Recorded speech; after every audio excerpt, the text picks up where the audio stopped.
आम्ही काय जी आर काढल्यास सांगतो त्यावेळेस त्यांचं समाधान होतं आहे. हां, आता कोणाला राजकीय दृष्टीने जर एखादे काम करायचं असेल तर त्याला आपण थांबवू शकत नाही.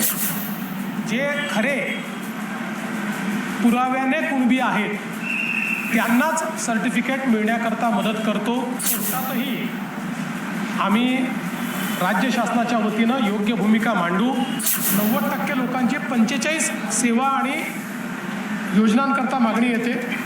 त्याचं बॅकएंड इंटिग्रेशन हे 26 नोव्हेंबरपर्यंत करायचा आम्ही निर्णय केलेला आहे. लोकांना सेवा मिळणं हे डिजिटल होणार, प्रेडिक्टेबल होणार आणि कोणालाही हळूहळू ऑफिसेसमध्ये येण्याची आवश्यकता पडणार नाही.